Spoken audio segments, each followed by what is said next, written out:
Assalamualaikum warahmatullahi wabarakatuh. Perkenalkan semuanya, saya Renurdin Nazirbayev, mahasiswa RPL D4 Logistik Bisnis. Pada kesempatan kali ini, saya akan menerangkan salah satu mata kuliah dari uh, jurusan saya, yaitu tentang Green Supply Chain Management. Dengan tema yang akan saya ambil adalah Green Supply Chain Management Conceptual Framework. Mata pelajaran ini diajarkan oleh Dr. Insinyur Agus Purnomo, MT.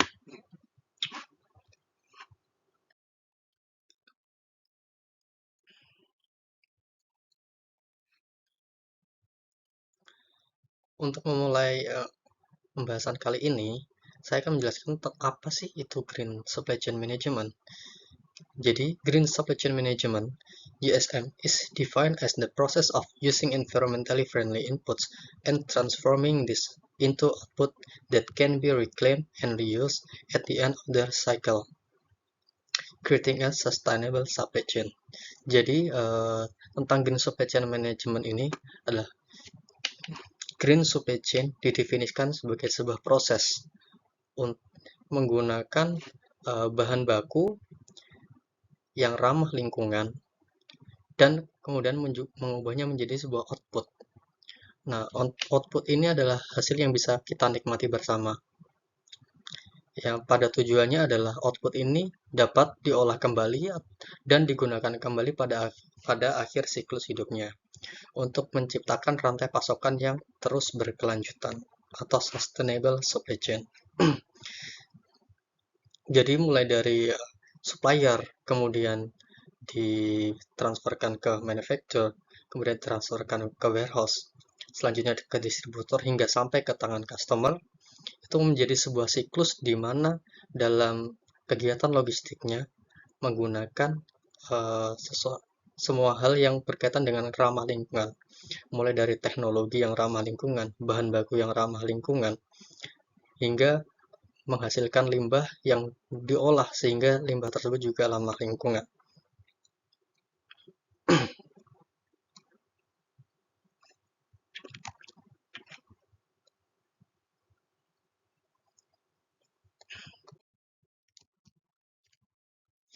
Tujuan dari Green SCM adalah untuk mengimplementasikan eco-efisiensi yang lebih efektif. Selanjutnya, memaksimalkan penggunaan energi terbarukan sebagai energi. Kemudian, mengurangi jejak karbon, sekaligus meningkatkan keuntungan finansial dan profitabilitas. Kemudian, untuk memaksimalkan sebuah profitabilitas atau keuntungan, pada saat yang bersamaan juga mengurangi dampak lingkungan, hingga akhirnya terciptalah sebuah sustainable supply chain atau supply chain yang berkelanjutan.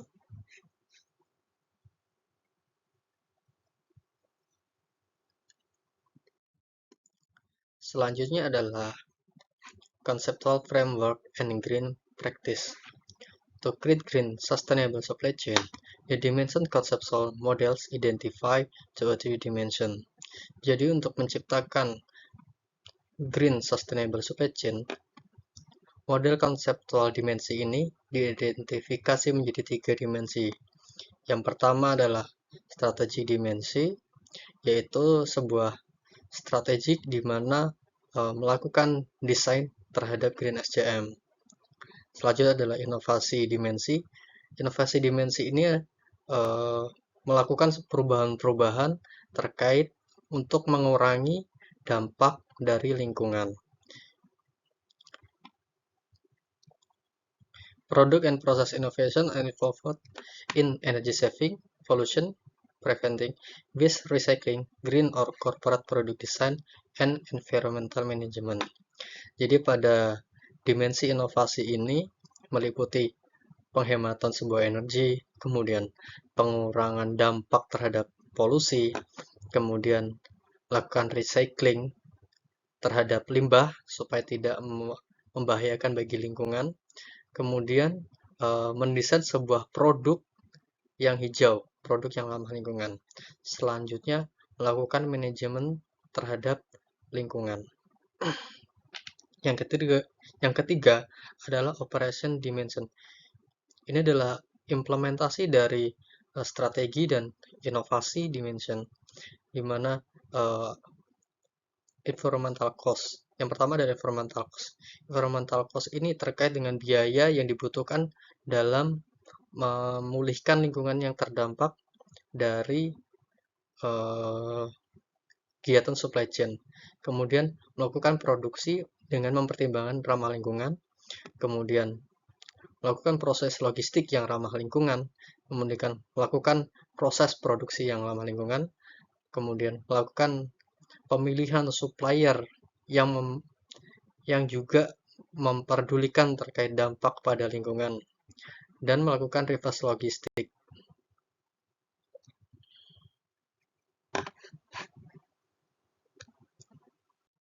Selanjutnya adalah table framework terkait dengan green supply chain. Dalam tabel ini dijelaskan bahwa dimensi terbagi menjadi 3, kemudian kategori juga dibagi menjadi 3, mulai dari upstream, internal supply chain, maupun downstream. Kemudian ada praktek hijau, atau bagaimana cara mempraktekkan yang ada di kategori ini hingga menjadi sebuah kegiatan yang ramah lingkungan.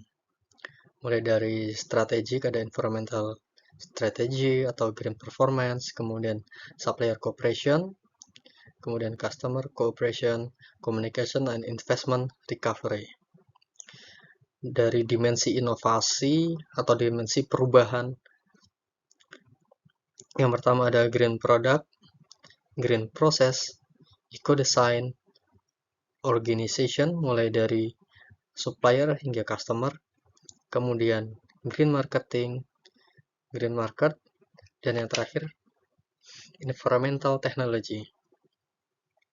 Di dimensi operasi, yang pertama ada green purchase, kemudian green manufacturing, selanjutnya green warehousing, green distribution, reverse logistic, final destination, pollution reducing, pollution prevention.